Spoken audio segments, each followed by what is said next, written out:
Satu, alhamdulillah. Oke, selamat malam ya sedulur semua, baik yang berada di dunia nyata maupun di alam goib, dimanapun Anda berada. Mbah Wira doakan semuanya sehat selalu, banyak rezeki ya, serta dimudahkan dalam setiap urusan. Amin ya rabbal alamin. Berjumpa kembali ya di channel Jejak Mistis ya, bersama Mbah Wira, guru besar Padepokan Sengkelat, Rajanya Azimat. Monggo Lur. Ada Kak Wanwan ya, selamat datang, selamat bergabung. Kemudian untuk FB ya, untuk FB belum ada yang join. Untuk TikTok yang banyak, udah ada 3. Silakan Nur, tema malam ini bebas saja ya. Silakan kalau ada yang mau bertanya boleh langsung diketik di kolom komentar ya. Nanti akan Mbah Wira jelaskan, akan Mbah Wira jawab. Sambil menunggu pertanyaan-pertanyaannya muncul ya di kolom komentar, maka Mbah Wira akan menjelaskan satu perkara, yaitu tentang atau terkait azimat yang multifungsi ya. Apa itu azimat multifungsi? Azimat multifungsi adalah azimat yang berkhodam atau memiliki khodam dengan tuah yang multifungsi atau multi hajat, atau harta, tahta, wanita semuanya komplit ya, proteksi, eksekusi, kerejekian, kejayaan karir, pengasihan, komplit semua. Yaitu namanya azimat multifungsi. Apakah azimat multifungsi ada? Jawabannya adalah ada. Ya, jadi kalau Anda bertanya apakah azimat multifungsi itu ada, jawabannya adalah ada. Bukan hanya sebatas iklan atau bukan hanya sebatas promosi semata, Mbah Wira membuat ya beberapa azimat yang multifungsi atau multi hajat. Caranya dengan apa? Ya, caranya dengan terima kasih Mas Agung yang telah bergabung dan mengirimkan permen. Mengirimkan permen. Kemudian ada Mas Jack ya, hadir Mbah. Selamat datang Mas Jack. Selamat bergabung. Jadi Mbah Wira sendiri terus terang ya membuat azimat multifungsi. Caranya dengan bagaimana? Dengan menghadirkan banyak khodam sekaligus di dalam satu azimat. Biasanya Mbah Wira menyebutnya dengan azimat bolo sewu. Apa itu azimat bolo sewu? Azimat bolo sewu adalah satu azimat yang mana khodamnya itu memiliki kemampuan untuk menghadirkan khodam-khodam lain ya, agar bisa membantu hajat si pemiliknya ya. Itu adalah azimat bolo sewu. Sama aja orang menyebutnya multifungsi, bolo sewu, sewu kodam, sapu jagat ya, sama, itu hanya masalah penamaan atau pengistilahan saja. Nah, kenapa kok Mbah Wira sampai harus ya membuat banyak azimat ya, banyak khodam dalam satu azimat? Mohon maaf, ada Mr. Aiden sudah hadir ya, hadir Mbah, monggo Mr. Aiden. Kemudian ada Rina Chan ya, sudah bergabung, selamat datang, serta ada Ajung Alma ya, selamat bergabung. Mbah Wira ralat ya, Mbah Wira ulangi, kenapa kok Mbah Wira itu sampai membuat satu azimat yang isi khodamnya banyak, yaitu untuk mewujudkan satu azimat yang bertuah multifungsi. Jadi Mbah Wira punya konsep, punya pemahaman, punya teori bahwa yang namanya satu khodam itu alangkah baiknya jika diberi satu tugas yang spesifik. Apabila Anda ingin membuatnya sebagai multifungsi begitu ya, maka buatlah banyak khodam atau multi khodam ya, multi entity, sehingga ketika diberi multi tugas dia bisa berjalan dengan baik ya. Multitasking itu berat ya, multitasking itu berat. Ibarat ada satu HP dipakai ngedit foto, sekaligus dipakai ngedit video, sekaligus dipakai ngedit gambar, sekaligus dipakai chattingan, sekaligus dipakai ngekspor video, sekaligus dipakai ngupload video, pasti meletus juga. Lebih aman apabila ngedit video satu HP, ngupload satu HP, kan gitu ya. Atau komputer juga demikian. Microsoft Word, belum selesai Microsoft Word dipakai Microsoft Excel, belum selesai dipakai Adobe Premiere, belum selesai lagi dipakai Corel, belum selesai lagi dipakai nonton YouTube, lama-lama meletus ya komputernya atau PC-nya. Lebih baik apabila beda perangkat, kan begitu. Nah, khodam pun demikian. Saya membayangkan ada satu orang manusia. Ibaratnya saya punya karyawan namanya Agung.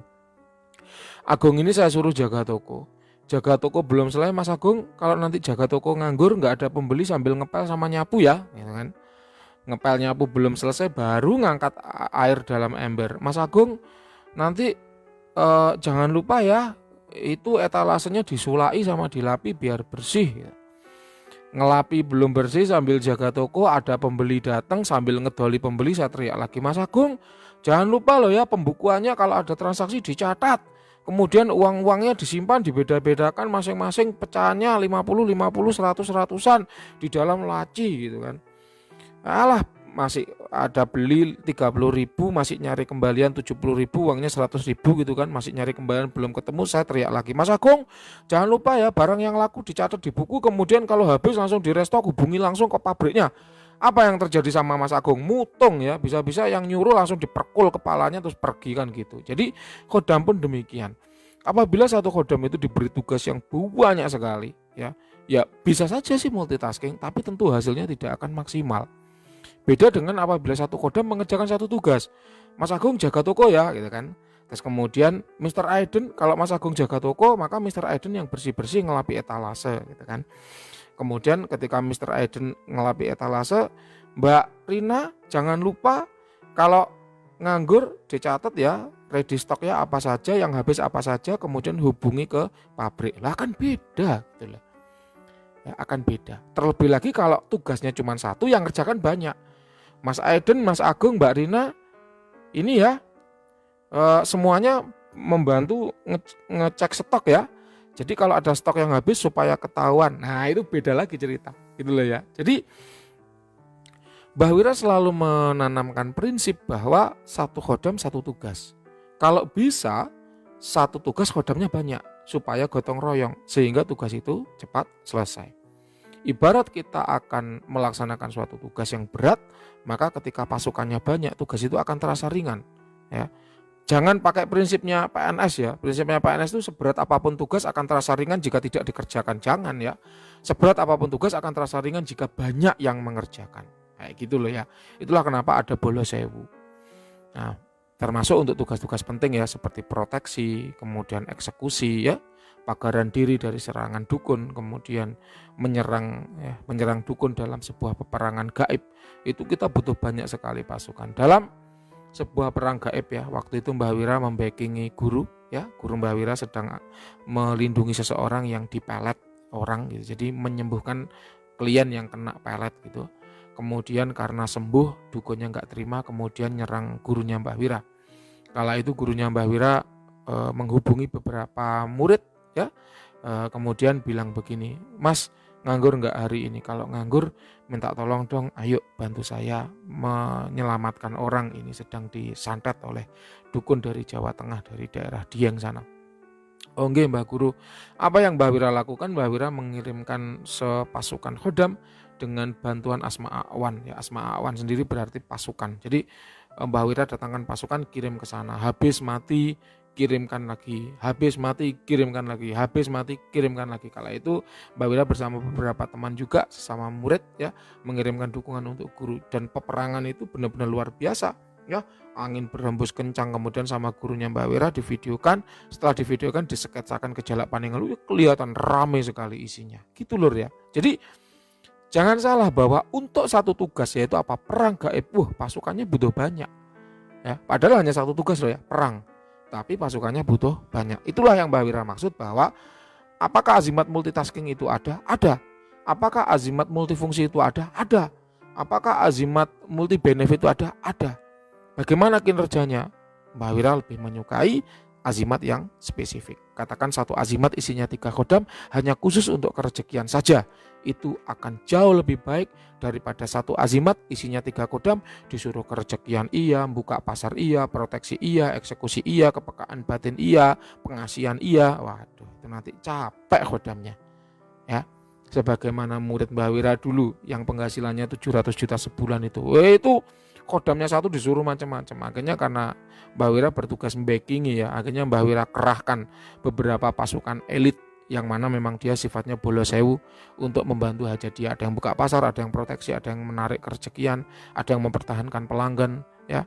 Kayak gitu sehingga klien yang didampingi Mbah Wira bisa menghasilkan pendapatan 700 juta per bulan. Masa sih Mbah pendapatnya sampai 700 juta per bulan? Saksinya banyak ya, saksinya banyak. Ada di grup Padepokan, karena dia sering bercerita bagaimana kesuksesan perdagangan dia dulu saat masih menjadi member atau anggota Padepokan Sengkelat kayak gitu ya. Ini penjelasan tentang azimat yang multifungsi. Apakah multifungsi itu jelek? Jawabannya tidak. Ya, multifungsi itu bagus. Namun sebagai seorang praktisi supranatural, Mbah Wira harus punya trik, harus punya strategi bagaimana agar azimat yang multifungsi ini ya bisa menjalankan banyak fungsi sekaligus dengan maksimal.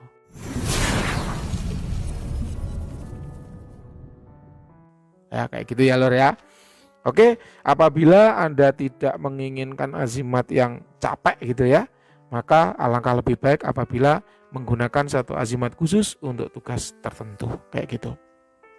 Oke, ada Mas Erwin Kurniawan hadir, Gubes, ada Mas Agung. Monggo silakan lur. Kalau ada pertanyaan boleh ya, silakan ditanyakan.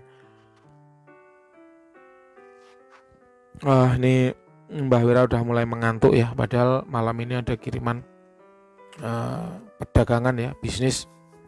Jadi Mbah Wira ini selain praktisi supranatural juga menekuni beberapa bisnis lainnya, karena menjadi seorang praktisi itu apa ya, pengabdian ya, profesi pengabdian ya, bukan sebagai usaha atau pekerjaan yang apa ya, profit oriented begitu ya. Sehingga ya sebagai seorang praktisi harus punya bisnis, kalau enggak ya dia mau makan apa kan gitu ya. Mbah Wira sendiri selain praktisi supranatural juga abdi negara, juga masih punya beberapa bisnis gitu lur ya. Jadi jangan puas ya meletakkan banyak telur di satu keranjang, sekalinya keranjang itu jatuh ya bar semuanya kan gitu. Oke, ada Mas Rio ya, assalamualaikum Mbah. Waalaikumsalam. Mau bertanya, aura warna apa saja yang disukai jin dari manusia? Kalau warna aura putih atau perak disukai tidak Mbah? Terima kasih. Jadi untuk menjawab pertanyaan ini Anda harus tahu ya bahwa aura itu adalah warna dari energi, dan karena aura itu adalah warna dari energi, dia sifatnya bisa berubah-ubah. Aura apa yang paling disukai oleh jin begitu ya, atau oleh makhluk halus? Jawabannya adalah aura ungu ya, aura ungu, violet ya. Itu warna yang paling disukai. Jadi orang-orang dengan aura warna ungu itu sering tindihan, sering mimpi interaksi dengan makhluk halus ya. Kemudian sering lihat penampakan ya, karena memang makhluk halus senang berinteraksi dengannya. Kemudian warna-warna lain apakah tidak disukai Mbah? Jawabannya disukai, tergantung seperti apa jin atau karakter jinnya. Dan jin itu memiliki kecenderungan yaitu menyukai orang dengan aura yang karakternya sama dengan dia ya. Katakan jin cabul ya, senangnya sama orang-orang yang cabul, aura-aura pengasihan biru itu senang dia menempel di situ. Kalau jinnya itu kasar, jin preman gitu ya, senangnya dengan orang-orang aura merah, aura kejadukan. Ya dia mungkin nggak menempel di badan, tapi dia seperti BCI gitu ya, ngintil terus suka terus BCI. Kalau saat lengah, saat auranya menipis itu BCI kayak gitu. Sehingga orang-orang dengan aura merah yang beringas itu tadi makin brutal, makin liar kayak gitu. Memang ketika jin itu sudah menempel di badan berat ya. Mbah Wira hari ini ya, Anda boleh cek di story Facebook ya, story Facebook Mbah Wira. Di situ ada Mbah Wira upload kecelakaan di Malang, Jawa Timur. Kemudian saat kecelakaan itu terjadi, si korban kecelakaan itu kesurupan ya, dadi. Itu adalah salah satu dampak negatif ya, dampak pengisian khodam di dalam badan. Jadi seringkali menjadi tidak terkontrol. Dan kalau udah seperti itu kemudian sampai direkam, sampai viral kan malu. Apalagi jejak digital ya, itu seumur hidup loh, long lifetime loh.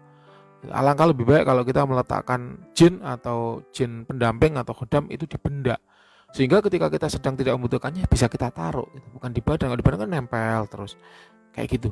Itu baru khodam yang positif loh ya.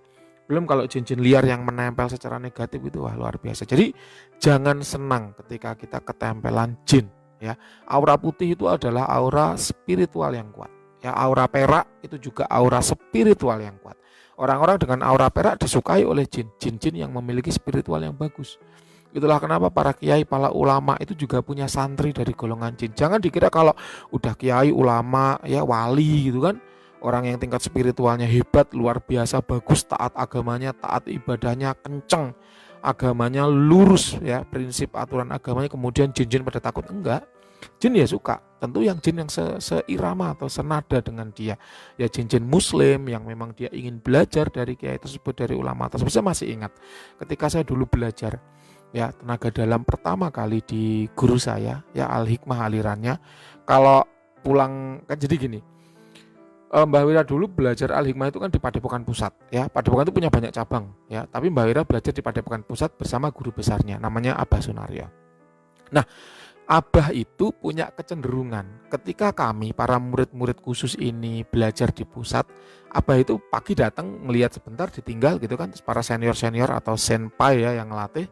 Kemudian setelah mau pulang, Abah itu datang lagi untuk memberikan tausiah. Ya sekedar wejangan-wejangan karena kami pada waktu itu mau UNAS ya.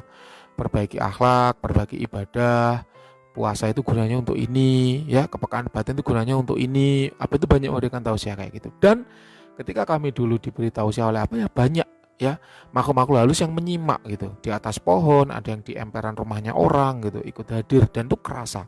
Kami para murid-murid apa pada waktu itu karena memang ada ya ilmunya, ilmu kepekaan batin itu dapat merasakan kehadiran mereka gitu.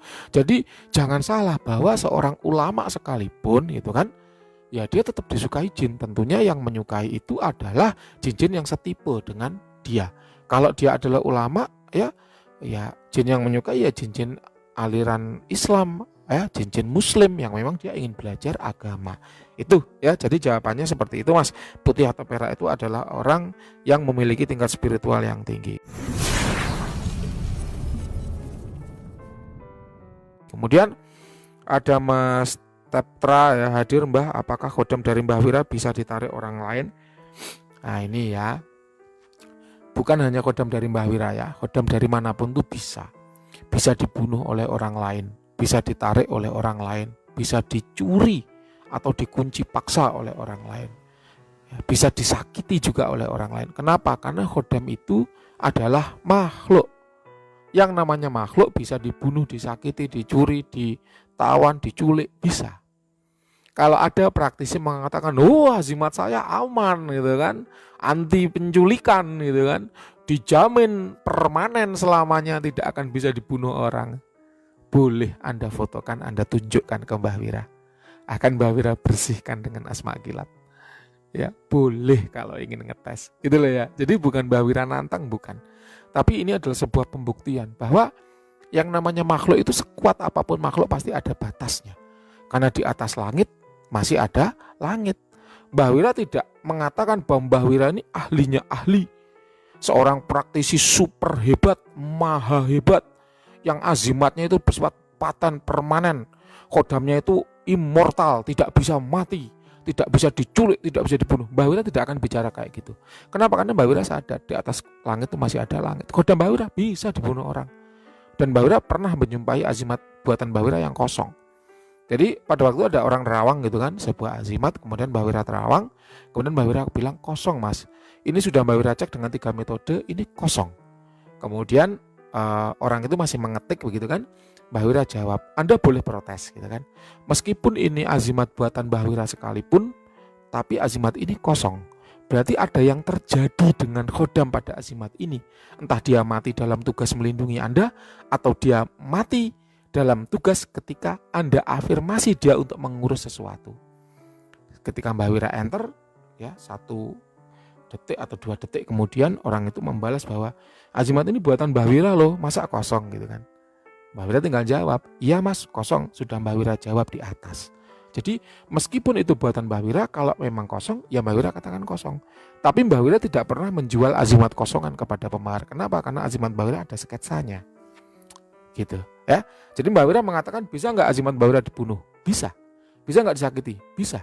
Kenapa? Karena di atas Mbah Wira masih banyak orang sakti. Gitu lah ya. Dan ketika praktisi itu memang benar-benar sakti, dia akan memahami posisi dia bahwa oh iya, di atas saya yang lebih sakti masih banyak.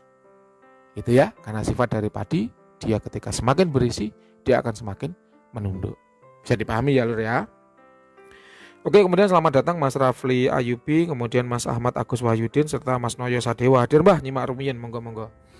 Oke, ada Pak Dokter ya. Ya, ada Mas Aiden yang mengirimkan mawar, terima kasih Mas Aiden. Kemudian ada Kaleng Kerupu, ini Pak Dokter ya, terima kasih Pak Dokter ya, hadir Mbah Guru, monggo-monggo. Ada Mas Puri Caniago, assalamualaikum Mbah Guru, waalaikumsalam. Ya saya senang dengan karakternya Mas Puri nih ya. Sopan santunnya memang luar biasa, patut diacungi jempol. Seperti jutsu Naruto ya Mbah, setiap jutsu pasti ada kekurangan dan kelebihannya. Betul ya. Jadi konsep jutsu ya di film Naruto itu memang dia mengadopsi konsep tenaga dalam ya. Summoning jutsu itu konjurasi. Ya benar persis seperti summoning jutsunya di Naruto, ada perjanjian, kemudian ada penandatanganan kontrak ya, ada pengikatan dengan menggunakan darah dan seterusnya, persis seperti yang ada di film Naruto. Karena memang nampaknya film-film kalau Jepang itu ini ya, dia menggunakan riset dulu, tidak asal seperti Indonesia ya, yang mana seringkali film di Indonesia itu nggak masuk akal gitu loh ya. Azab tukang hutang, mayatnya menggelinding sendiri ke kuburan, itu kan nggak riset tuh kayak gitu tuh, mana ya ada gitu loh ya. Azab orang jahat, mayatnya masuk ke mesin molen kayak gitu loh ya, tahu kan ya di Indosiar tuh ya. Ya apa ya nggak riset lah ya kalau kalimatnya. Sebentar ada motor lewat.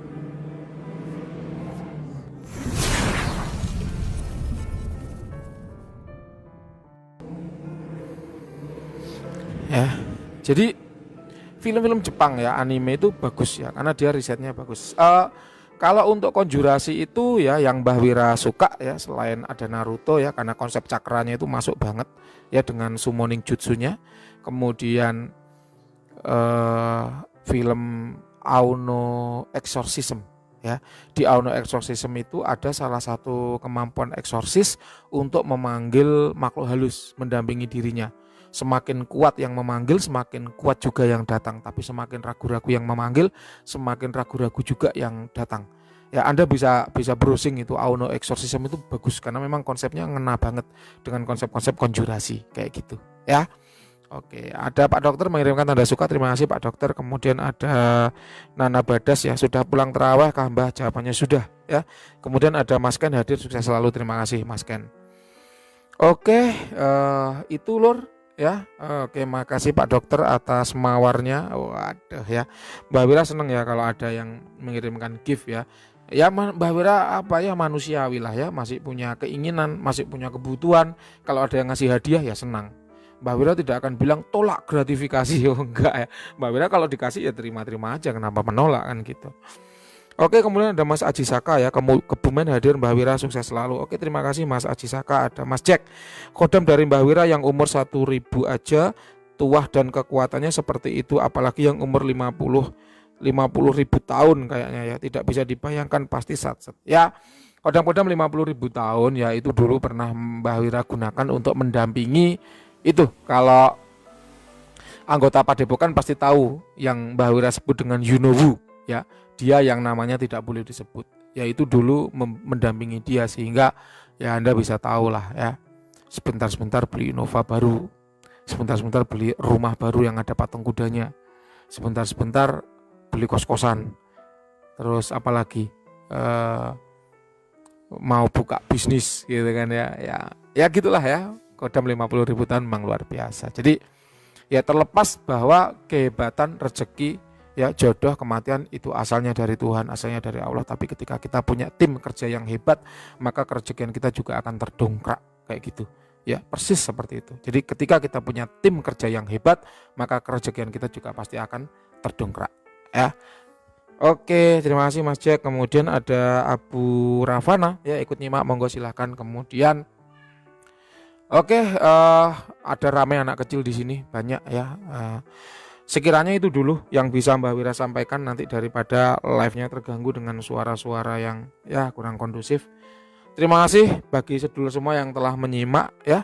Mbak Wira akhiri dulu, ada kurang lebihnya mohon maaf. Assalamualaikum warahmatullahi wabarakatuh. Sampai jumpa di esok hari ya. Sukses selalu untuk Anda semua.